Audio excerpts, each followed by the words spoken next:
Hello, everyone. How are you? Welcome to the Single No More Online Summit. I'm your host, Andrea Miller, and we are here to give you the tools to feel confident that you can not only meet, but keep your Mr. Right this year. And I'm so passionate about this topic because I think love is one of the best feelings in the world. And I believe that finding the man of your dreams is in your power. We have a lot more control over it than we think. And I have an amazing guest today, Miss Rachel Russo, who has been in the love industry for almost 15 years. She is the founder of Rachel Russo Relationships, a New York City-based dating and relationship consultancy. She has a master's degree in marriage and family therapy, a BA in psychology, and a certification as an intentional relationship coach. She's also an author and a speaker. And essentially, like I said, has worked as a matchmaker and date coach for the last 15 years. And she really supports her clients on their journey to find love by helping them protect their heart and not only fall for, but invest in the right people. So we're going to get into all that today to help you on your journey to find the man of your dreams. So Rachel, welcome. It's great to see you. Hi, Andrea. Great to see you. And of course, thank you for having me. I'm excited to be a part of this. It's such an important cause that's near and dear to me. Yes, yes. Well, tell us how you got involved in the love industry and where this all came from, so we know a little bit more about you. Well, it was not a planned career, but I think it was a perfect career. And obviously, it's been a sustainable career. So it all started actually after I had graduated college at Rutgers, where you went as well. So yay, are you? I was a psychology major. And I was interested in helping people in some way with relationships. And I actually thought like I would be a couples therapist, which I actually do some couples therapy now, sort of on the side. So I'm doing that. But my career took a whole different path. And that was when I began back in 2005 working for a startup company that did matchmaking in New York City. So I was one of 4 matchmakers that were hired, and I just learned everything about matchmaking and singles and dating, and I discovered this whole industry that I had no idea even existed and no idea I would be able to work in it for so long. And so what was it about the industry that went, wow, this just feels right for me? Well, it was a lot more fun than any other job I could have done. That's true. That age, let me tell you. I thought that it just was so interesting and glamorous, like to be a matchmaker and to help people to find love and to be able to get paid to go out and like talk to single people about their challenges with dating and of course introduce them to other singles, and I could be the one that would help them to find the love of their life. And I remember the first couple that I introduced that got engaged and got married, and I later went to their wedding, and it's just such a rewarding feeling to do that. Oh, absolutely. Yeah, I remember again, it was kind of the same story with me. It was just one of those things that I loved helping people with. For some reason, I was, always the one helping my girlfriends, back in the day over brunch, telling them how to date men and what to do and how to go in there confident and all that. So yeah, it was definitely something where it's a fun topic, right? And then I also realized when I had another girlfriend, she was kind of seeing, it was her cousin's best friend or something. And they, I said to her one time, like, have you ever thought about, John in terms of dating? She goes, oh, no, he's my cousin's best friend. I'm like, yeah, but, he could be a really good option. And then I remember a month later, she calls me and she goes, so by the way, we've actually been dating ever since you told us. So I just thought it was so interesting because all I had to do was plant the seed with her. And then she kind of took it from there. So it just also shows that, it's a good thing to get some outside help sometimes because we can't always see, what's either right in front of us or the opportunity. So that's why I think it's great to have date coaches and matchmakers like us and, just to kind of help them see the opportunity that's out there. So you're very passionate also about helping clients understand essentially what to look for in the early stages of dating. Are they ready? Are they ready for love? Are they ready to commit? So take us from there. What are some, tips or advice that you offer your clients in those kind of really early stages of dating? Okay, so as single women, we're assuming we're looking for a man, right? But not just any man, Mm, not just any man that's single that lives near us and is around the same age range. And he mhm, might be a fit, he might not be a fit. So I think the first step is to know if someone is actually available and ready for a relationship. mhm, So, of course, things like finding out his actual marital status, that seems obvious, but that kind of comes into play, especially when women are dating on apps and online. mhm, So they really have to make sure that someone is single mhm, and that he actually is emotionally available. mhm, That's sort of like the big game changer. If you're mhm, if you're dating men who are not emotionally available, and then you start dating men who are, it's like, wow, things really click. mhm, Like, mhm, this person actually wants to be in a relationship. It starts mhm, to feel a lot different. Like, you're mhm, not, as the woman, doing all the work to get the man to commit. I think we hear that a lot as women, like even growing up, having read so many magazines, teen magazines, Cosmopolitan. It's all about like how to get the guy. But what I'm sort of suggesting here is that we first start out looking for men who actually are available and want the relationship. So it's not so much that we have to get them and convince them about our worth. right. I love that. Yeah. And so you're saying, again, huge key indicator in the really, really early stages. And you're saying the ones that are emotionally unavailable, or sorry, emotionally available. What are some indicators that women can look for to identify if a man is emotionally available? Like, how will they act? How will they be towards you? So, an emotionally available man will show interest consistently, Mhm. and it won't feel like you are chasing him. Like, if he says that he's going to text you or call you, he will, unless something may come up sometimes, fine. But pretty much you can count on it that he's going to be the type that's checking in with you, maybe on a daily basis. Maybe for some guys, they can be emotionally available, they can be busy. So maybe it's not every day, but every couple of days.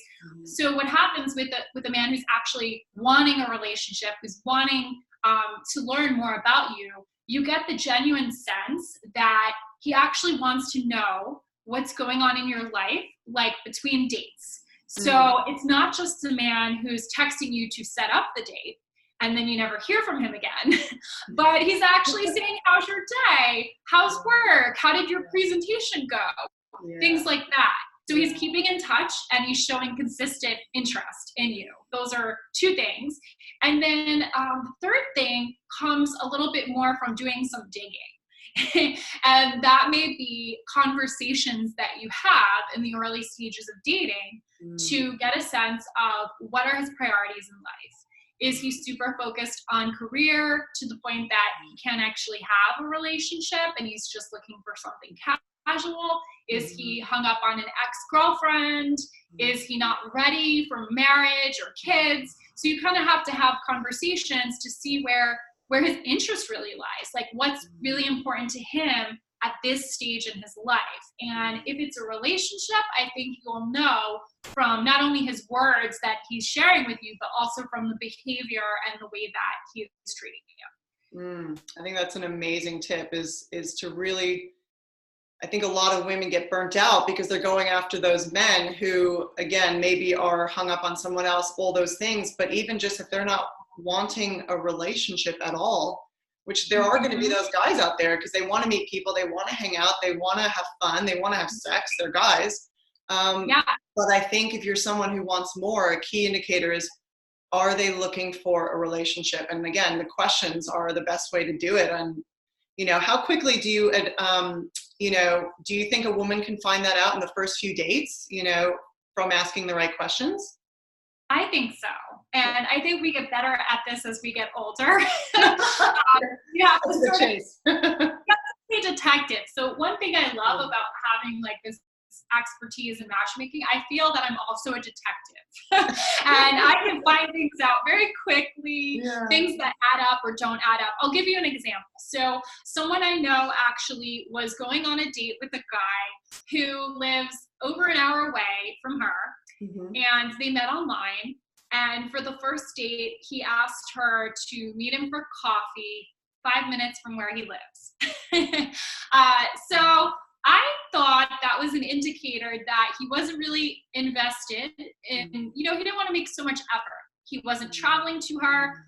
I just made a post about coffee for first dates. I'm very against them. That's my personal view. I can talk about that. But I took coffee at the lowest possible effort that he can make. He's not only making her commute, but he's spending no money. So no time, no money. To me, that can be a potential unemotional, a man who's not emotionally available. That's what I want to say. Emotional unavailability. That screams emotional unavailability to me. And sure enough, they had one date. It went okay. But then the second date, she asked him to come closer to her or to meet halfway. And he had excuses, and then he ghosted. So you have to look at the behavior, how they're planning the dates, if they're asking for dates last minute, if they're not following up, if they're ghosting you. I mean, things like that are clear signs.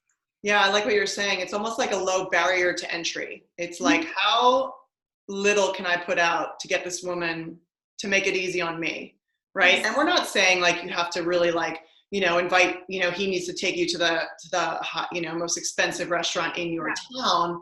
But I think there's just that feeling and that indicator as to where you're made to feel special, and almost like you said, they're just making an effort. I think we all need to remember that guys, if they want you and like you and are looking for a relationship, they will make the effort. I'm sure we all have been in the relationships where they don't, and those didn't work out.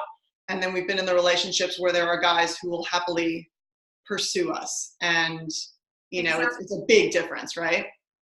Such a difference. And one thing to follow up on that really good point is that men who are not willing to make that effort with you in the beginning often are dating multiple women at the same time. And that's okay if they are, because they're not committed yet, right? If they're being honest. But if you don't want to be like one of many women, one way that you can kind of screen is by only going out with men that actually are treating you like you're special. So I think that, the coffee dates or even drinks dates, they're easy because the men don't really want to spend that much money or that much time because they're dating.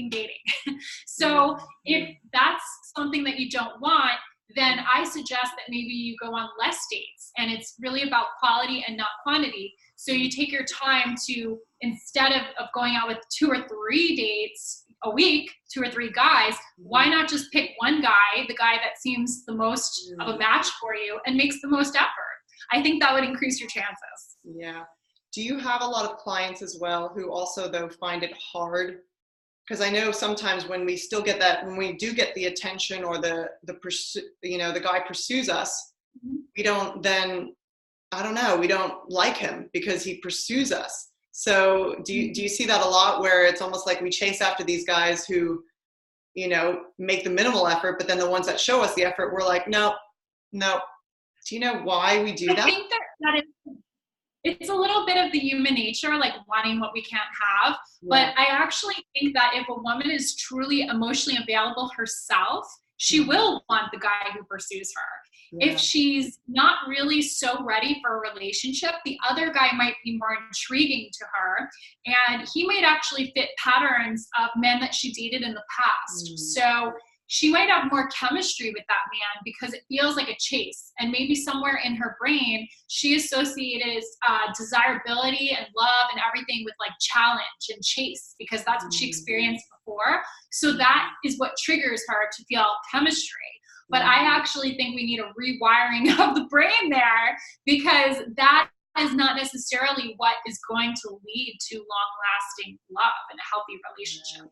Right. That's a really good point. When you said that, I thought, yep, probably the times that I didn't go for the guys who wanted me, I think I wasn't, I know I wanted love, but I wasn't, and it's not that I wasn't ready for it. It just, I think subconsciously I wasn't ready for it. So you're right. I was probably getting attracted to the other things, where when I rewired myself and thought, wait a minute, what do I really want? I really want a family. I really want to be with someone who loves me, supports me, gets me, can spend every day with me. And then all of a sudden I turned around and the nice guy was there, and I was like, oh my God, you're perfect. Like, That's awesome.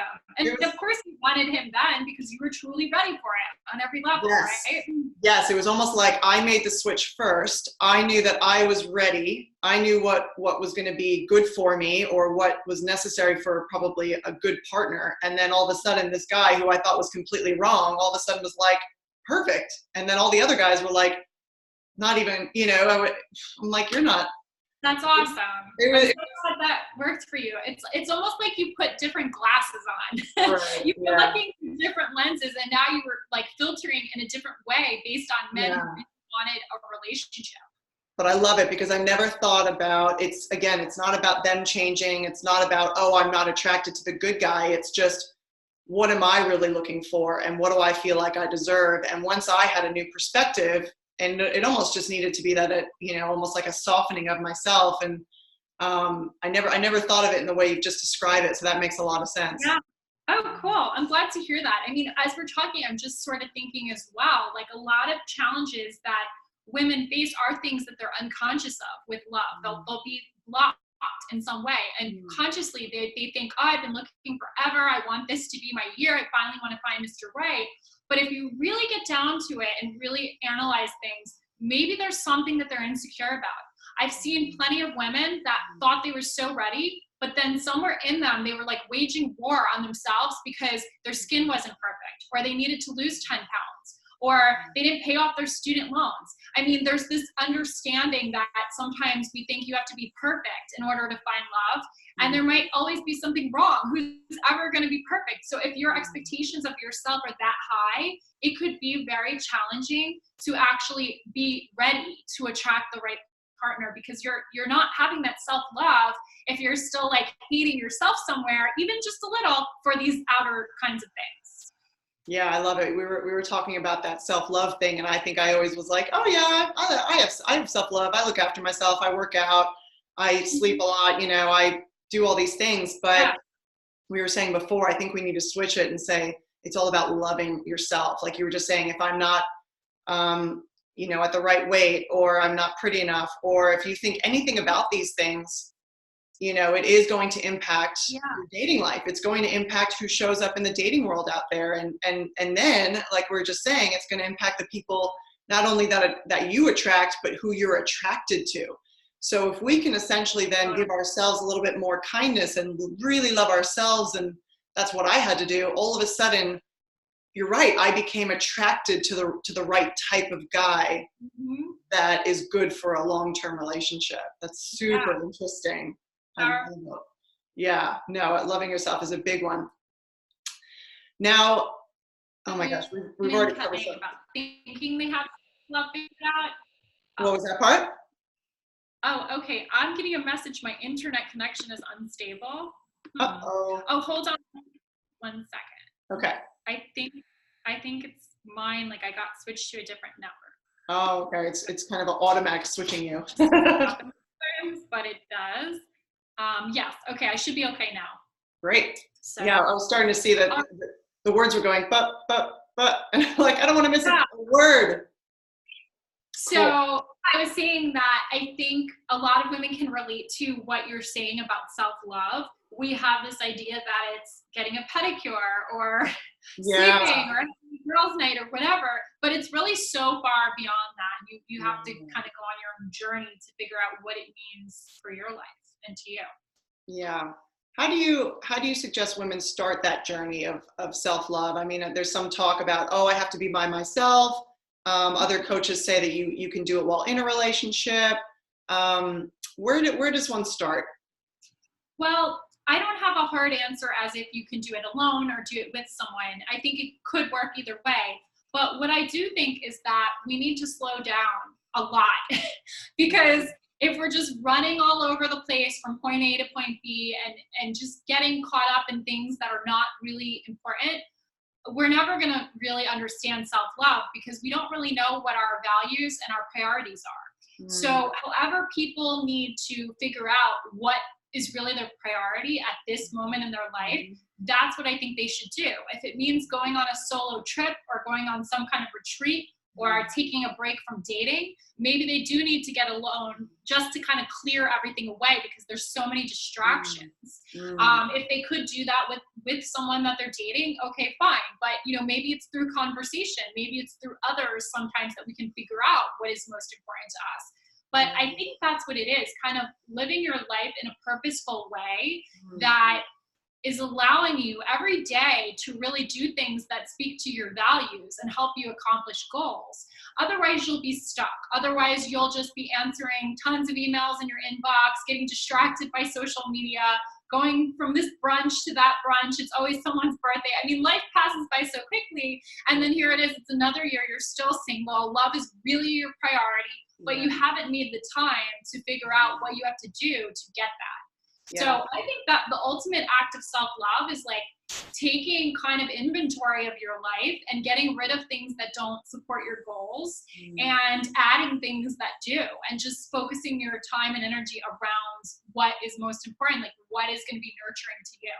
Yeah, you make a good point there, because when we were thinking about, you know, what are your goals, what is important to you, I think when I did that, exactly what you just did, I stopped and I thought about, okay, let me think again, who am I saying I want? Why am I attracted to these other guys? Why do I not want the guy that wants me?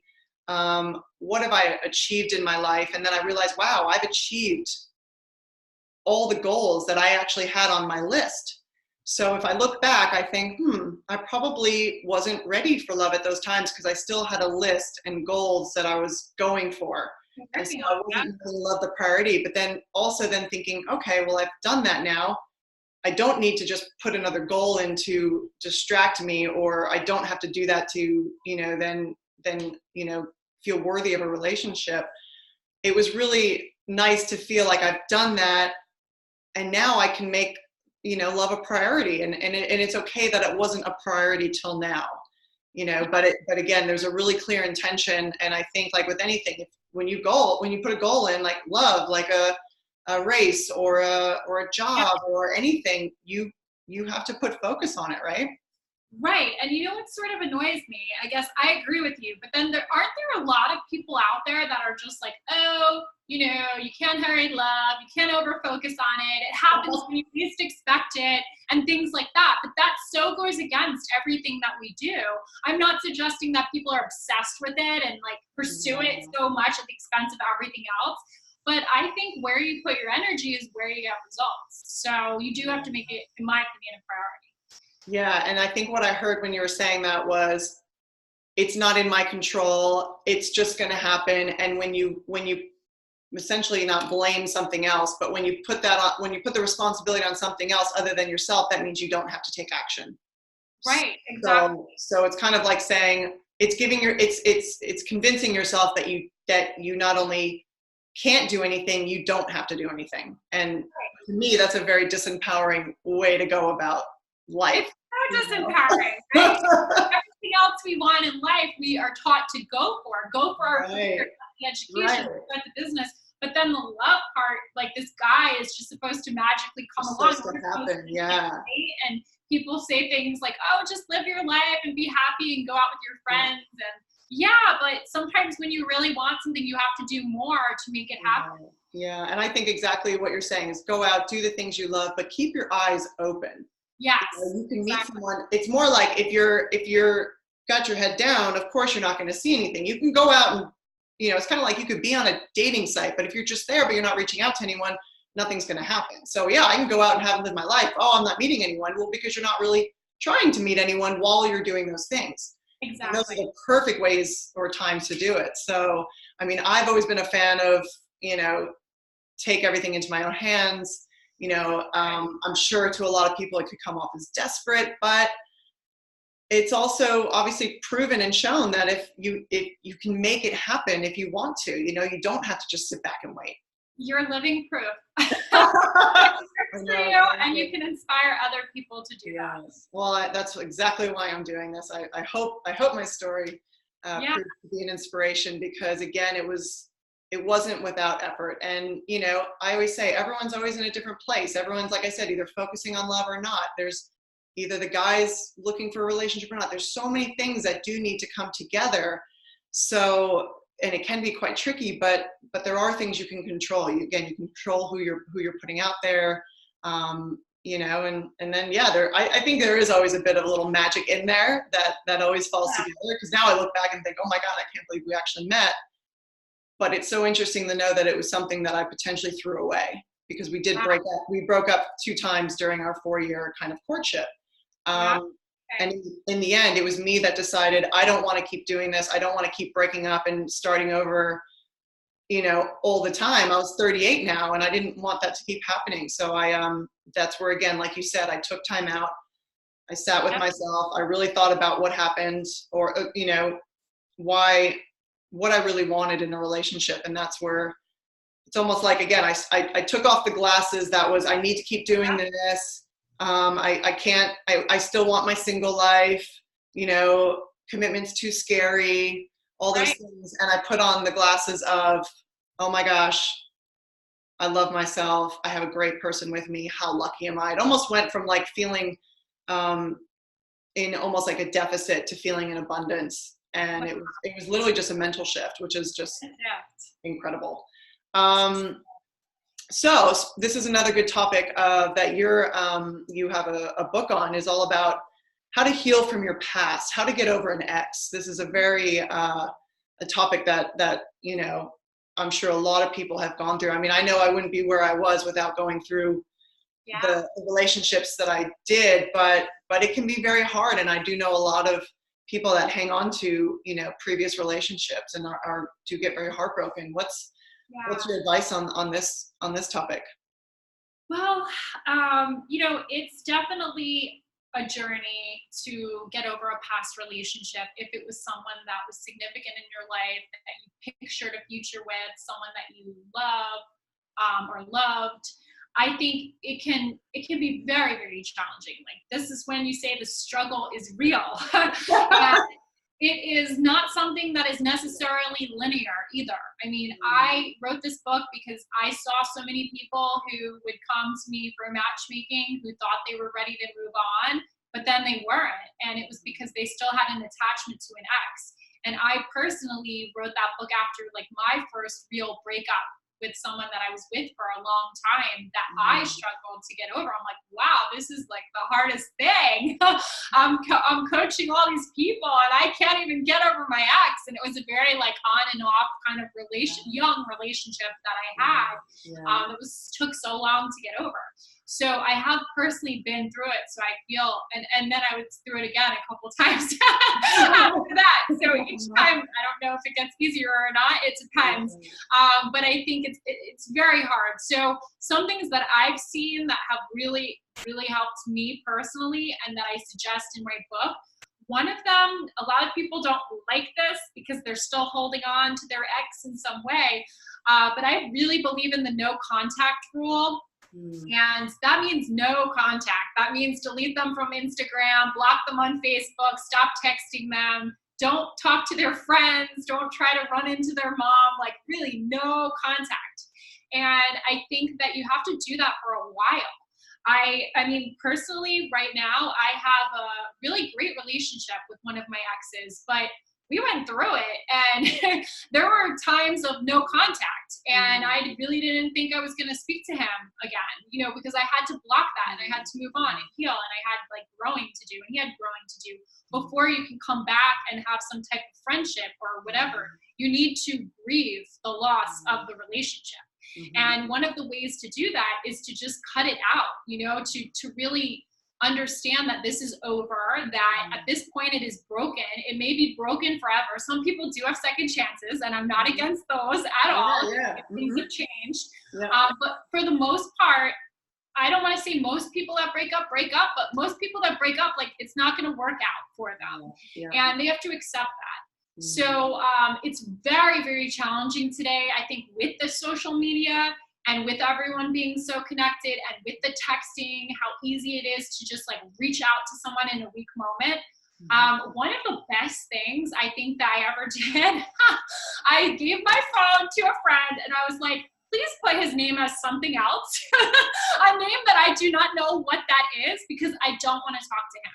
And only then, when I was able to block this person, that's the only time I'd be able to move on, because I don't know if it's just me or this happens to a lot of us, but I've always been involved with men who just keep coming back. And that's why it was so hard for me to get over it, because it seemed like there was hope. So I guess my message is you have to destroy all hope. You have to like cut the lifeline and just stop thinking that there's any hope. And, you know, if you're truly meant to be, you will come back together in some way, but you have to move on and you have to rebuild your identity as a single person, not in a relationship with them.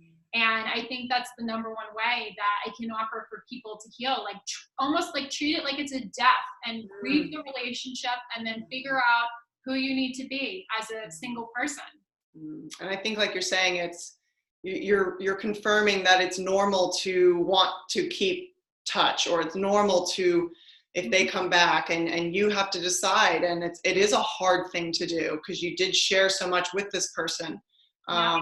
But yeah, I mean, I hear the same thing all the time about it's super hard to and again, by doing the no contact, it's almost like you're almost saying, I know you're going to be tempted. I know if I have chocolate in the fridge, I'm going to eat it. So it's like we don't put chocolate in the house, or we don't put candy in the house because I know I'll eat it, you know. Right. Our willpower is strong, but it's not that strong. So we have to almost like, Exactly. you know, not tempt ourselves. I love the trick with the new name. Yeah. That way it almost feels like it's never totally gone, you know, but you know, well, that's because I have to block him. So they have to be blocked on your phones. They have to be saved somewhere. So it feels like they're still there, but you're blocked, you know? And sometimes, honestly, that's the best thing. I mean, I think it would be so nice if we can all like have some type of like nice relationship with people that like we once loved, but I just really think it's like impossible. I mean, not for everyone. At times it's possible, but right after a breakup, one of the person's probably still going to have some feelings left over, unless it's like a truly mutual breakup and there weren't really like feelings. I mean, it's going to get dicey. I think it's very hard if one of the parties has moved on and starts dating other people, then you can't really have a true friendship because you don't want to hear about that. So, you know, it's tough. It brings up a lot. Yeah, just realize you only need one, right? That's, you know, and Yes. you know, the kind of short-term pain for the long-term gain, and you know, all that type of thing. And yeah, no, I know what you mean about us breaking up too. I think it was, yeah, again, the only times that we came back together is when we knew that we were going to be changing things, and it wasn't just like oh, I just miss you, you know. It needs to be, you know, not with the right intent, but intent's huge. And I think those are great tips. Thank you so much for sharing those. Yeah. And I'm sure the audience would love to even just understand a little bit more about matchmaking and what this is all about. And is it something they should look into? You know, I hear it all the time. There's no good men out there. And obviously, like I said, as coaches, we love to, you know, help you understand how you can find that person. Maybe it's just switching the glasses, and then more men will appear who you're bringing out there into the dating world. But what are the pros and the cons also for matchmaking? So we'll start with the pros. I mean, it is easy and wonderful in the sense that you meet someone, hopefully you trust that matchmaker, you tell him or her all about what you're looking for, they get to know you, and then they do all the work for you. And they're going to find someone who's compatible and set everything up. They're going to vet that person, do their homework. A lot of us matchmakers, I do background checks. Like I said, I'm a detective.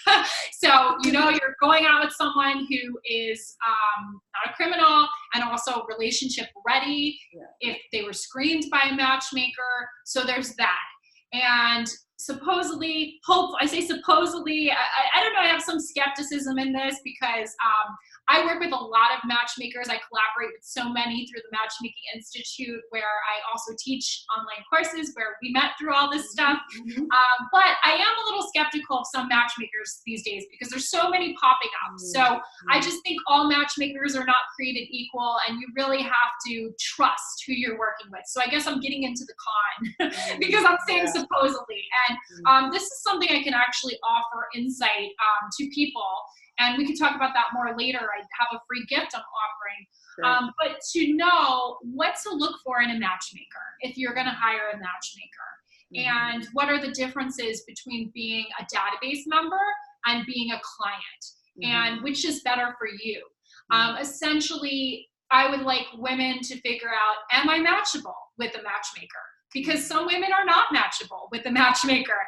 And that's not because they're not matchable and that they don't have value, but because that matchmaker may not have the type of men that are a match for them. So I think the con is that you could trust someone to match you and you could trust the wrong person. So it's important to understand who you're working with, who they work with, and if they can do that, if they can properly vet, I think that there's all pros because you have that outside perspective, just as you had with your friends.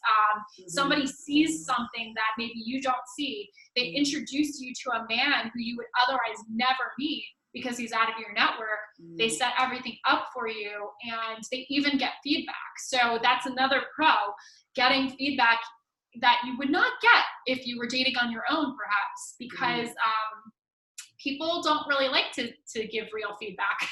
I think a lot of men like to just kind of fade away, or to say that it's not a good time for them, they're busy with work, or they got back from an ex. So the benefit of working with the matchmaker is that there's that accountability factor, and the matchmaker will find out exactly why the man did or did not want to see you again, so that you can learn from your mistakes. Maybe you're presenting yourself away on dates that's actually turning men off, and you have no idea because no one ever told you. So I think it's a journey, and I love matchmaking. I think it's like really, really incredible opportunity to learn and to grow as a person.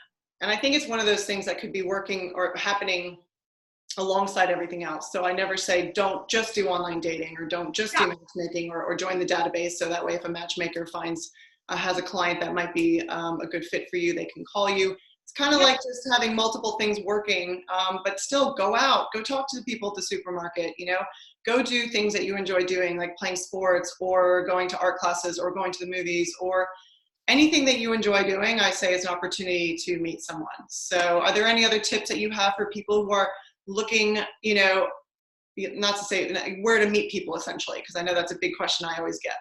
Yeah, so I think it's about doing things that interest you and following your passions to find like-minded individuals. So we were talking a little bit about like health and fitness. I know that that's an area that you're into, and I am as well. So I might say that, okay, if I'm single and looking, I'm going to go to like a meetup group or something that's having a talk about like a health topic I'm really into. Or maybe I'm going to go to a meditation class. Or I know there's not always a lot of guys at yoga studios, but sometimes there are. They're showing up more. I do yoga, and there are more than I've ever seen these days. These guys are catching on, right? So there's a place for women. So I'm just saying I would find something that actually like fits in with my desires and my passions, so that, okay, maybe I didn't like meet a guy, but at least I did a yoga class that I enjoyed. So I was going to do that anyway. So why don't I now find out like the best yoga studio and find out the time that these guys go, like literally talk to someone who works there, be a little strategic, and then go to those classes, because you're just putting yourself, you're letting yourself like get in the door. Like you just need that opportunity. I know this is so old school, but I wanted to create cards for people to literally just say, hey, like literally call me and have my number on it. And that way, if you see somebody you like, because it's so rare these days, to see somebody you like, just hand them your number in a weird way and just walk away and see if they call you. And then at least they're going to be pursuing you, and then you start from there. Exactly. I mean, it's old school, but you can also just talk to strangers.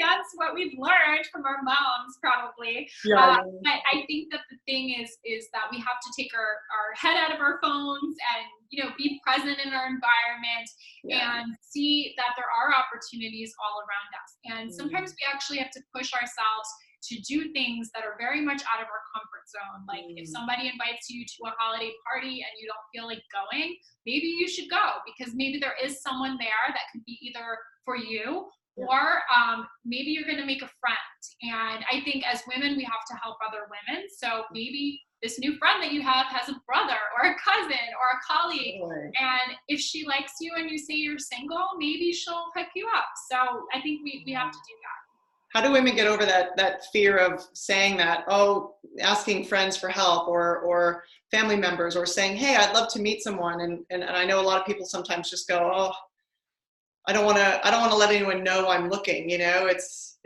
I think, like you're saying, it's just a way of, Yeah. if you don't get over it, nothing's going to help. No one can help you unless they know, They have to know what that you you want, right?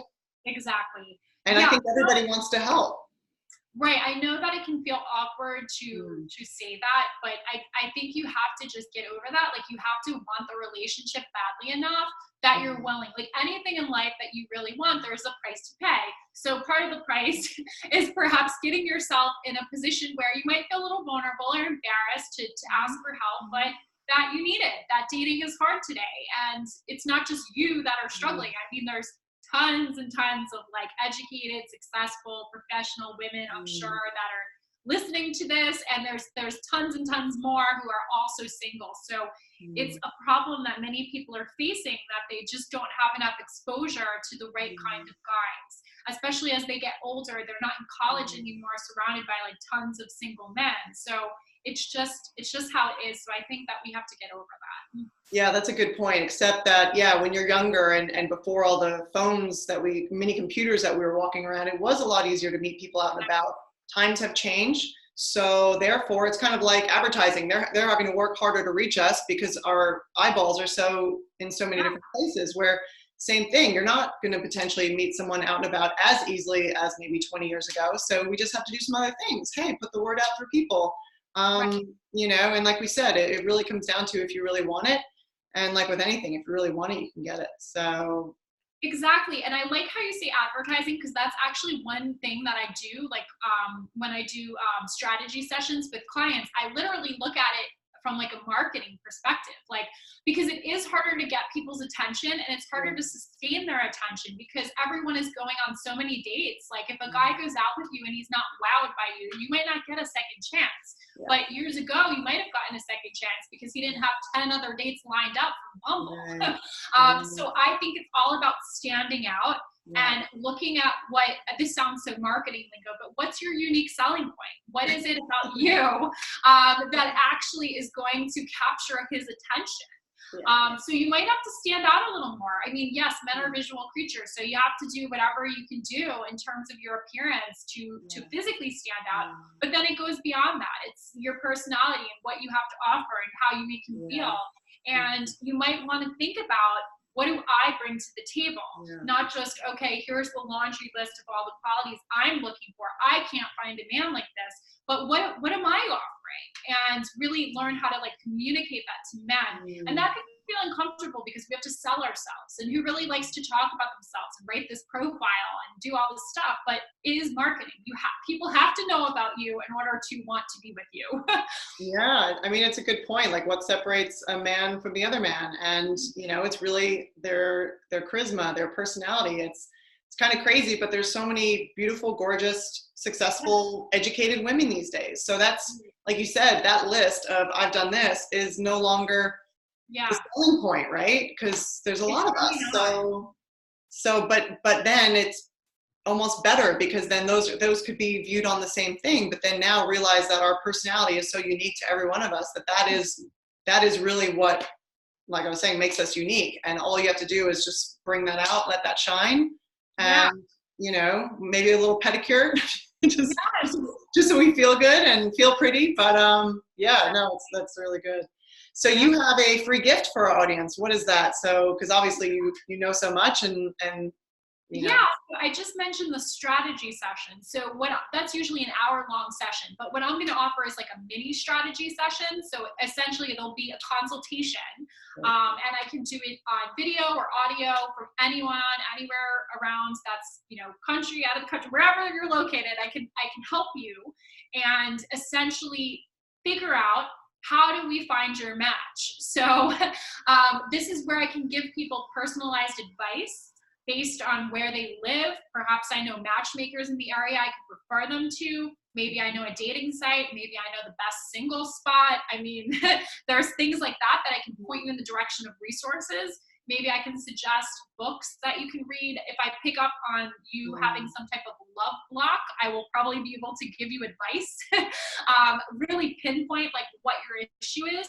But really what the strategy session is all about is finding out what is getting in the way of you finding Mr. Right, and what do you need to change? Who is it? You know, do you have a clear idea of who he is? Because if you don't, then you don't even know who you're looking for. So essentially helping people to pinpoint what they're looking for, who they're looking for, and how they can find him. I love that. That is so amazing. Thank you so much. I'd be stoked if I heard that and thought, oh my gosh, that would totally just set me on the right direction. Meeting you where you're at, yeah, and just guiding you. Is it a book you need? Is it something in your town that you can go? Is it, you know, maybe you can point out something they weren't aware of, because that worked for me. You know, it was someone showing me that I was having these behaviors that I wasn't aware of. So that's amazing. Thank you so much. And I love what you're saying. I was thinking as you're talking about that, you know, do you know what you want? I heard this another time. It's almost like your brain, like unless you set the GPS somewhere, you know, your brain doesn't know where to go. So like we were saying, I know we go on about, and people used to say this to me like, oh, but what do you really want? I'm like, I just want love. Like, doesn't that what everybody else wants? But there is a reason you need to get really clear on it and understand it, because then it's almost like, then you know what you're setting your direction on, and it's just like a GPS. Otherwise it's just going to go crazy and get lost and probably frustrated. Exactly. So we've covered a lot on this topic, but is there anything else that you feel is worth sharing that would be of value to the audience in terms of helping them meet their Mr. Right this year? Well, I guess the most value would be personalized if we do the call, because like you, I mean, I literally like eat, breathe, and sleep this type of stuff. So I'd love to give people personalized attention if they want to do that. But overall message for everyone here as a collective, I would say do not give up, ladies. Like, just kind of keep your eyes on the prize. I mean, I agree with you, Andrea. This is like one of the most important things and one of the best feelings in the world, to be able to have someone that you love, to love someone, to have a relationship. So don't get discouraged just because you are this age or wherever you are in your life. You thought it was going to happen by now. It didn't happen. I would say that everyone's journey is unique. So don't compare yourself to any other woman. Don't feel bad because you didn't achieve this in your love life by this age. It really doesn't matter. Everyone doesn't find their Mr. Right by a certain age. It just doesn't happen that way. So, you know, I'm not saying the people that do are all settling, but some of them are. And that doesn't have to be you. It's like, you know, all that glitters isn't gold. So don't feel bad for yourself because you're looking and you're comparing yourself to other people. There's no competing with other people. This is really just about you. And I think that this is like relationship goals. I mean, this is like one of the most important things that can bring you the most happiness in life. So I guess my message is just don't give up on it. I could not have said it better myself. My summary of that is trust your journey. And yes, you know, and if we do that, we might, you know, again, start to feel that loving of ourselves and start to see the hope that lies ahead of us if for any reason we're discouraged. So thank you, Rachel. You're amazing. Thank you so much for all the wonderful things you do out there. And please, everyone, take advantage of that session. That is amazing. I couldn't think of anything better for the audience. So thank you very much, and we will talk soon. Thank you.